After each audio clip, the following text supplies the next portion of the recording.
सभी के चरणों में मेरा पुनः प्रणाम है।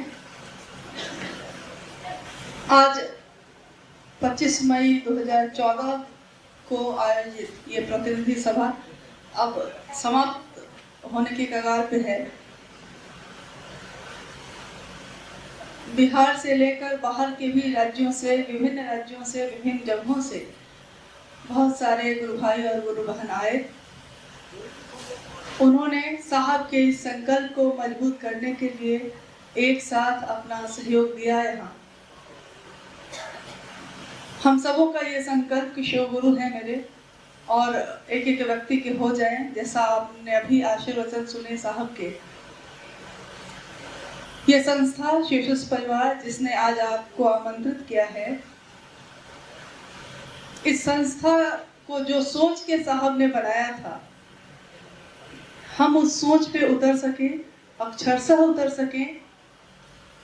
पदाधिकारी तो आते जाते रहेंगे, प्रतिनिधि सभा के सदस्य भी बदलते रहेंगे, लेकिन इस संस्था के द्वारा शिव शिष्यों के लिए गुरु की दिशा में प्रेरित करने वाले जो भी कार्य हो सके या इस संस्था के जो भी उद्देश्य हैं, उसकी पूर्ति हमारे आपके शरीर से हो सके, ये तो मात्र और मात्र हमारे गुरु की दया से ही संभव हो सकेगा।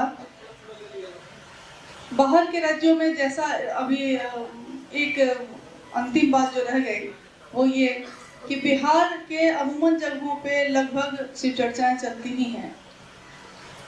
हम लोग पुनः वहीं पे बार बार कार्यक्रम का आयोजन कर लेते हैं, लेकिन कुछ लोगों को, जैसा साहब ने बार बार कहा, कि बाहर निकलने की जरूरत है। बाहर के राज्यों में रहने वाले कुछ ही गुरु भाई गुरु बहन अभी खड़े हुए हैं, उन सबको आपकी हमारी मदद की जरूरत है।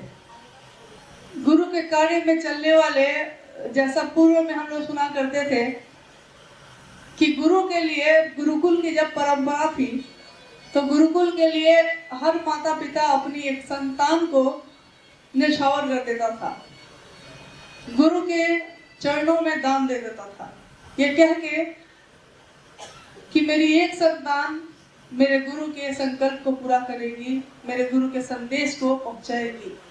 ये परंपरा हमारे भारत में ही थी, जो बीच में तो बिल्कुल ही समाप्त हो गई। आज विश्व गुरु शिव स्वयं हमारे आपके गुरु हैं।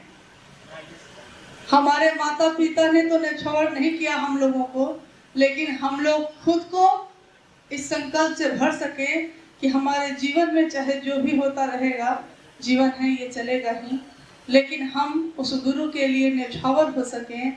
ये गीत सचमुच में हमारे जीवन में उतर सके कि तेरे चरणों में गिर जाए मर जाए हम, इस तरह हमारी मिट्टी ठिकाने लगे, हम सब की मिट्टी उस शिव के काम को करते हुए ठिकाने लगे। इससे बड़ा सौभाग्य हमारे जीवन में लौट के नहीं आएगा। हम कर सकें, साहब के आशीर्वाद को पूरा कर सकें, और इस प्रतिनिधि सभा में जो जो बातें हुई हैं, कहीं से भी आपके दिल को अगर ठेस लगी भी हो तो क्षमा प्रार्थी हैं हम, लेकिन परिमार्जन हो हमारा, हम सबों का हो। बस इसी चाहत के निमित्त सब लोगों ने कुछ बातें कही, सबने अपने अपने बातें कही, आपसे भी सुझाव मांगे गए, कुछ लोगों ने दिए, बहुत लोगों ने नहीं दिए, लेकिन हमारा अनुरोध है कि अगर आपने नहीं दिया है तो जरूर दीजिए। सभा की बैठक एक दिन हुई है, लेकिन हमारी जो शिव शिष्यों की सभा है वो तो हर पल चलती रहती है, ये कभी भी समाप्त नहीं हो। और जिस तरह से आज ये संबंध हम लोगों का दिखता है वो हर पल हमारे जीवन में चलता रहे। साहब ऐसा आशीर्वाद दें। आप सभी के चरणों में प्रणाम है, आप सभी का धन्यवाद है। आपने शिव परिवार संस्था को जो भी मजबूती प्रदान की, हमारे गुरु की दया हम सबों पे बरसे। आपको पुनः प्रणाम।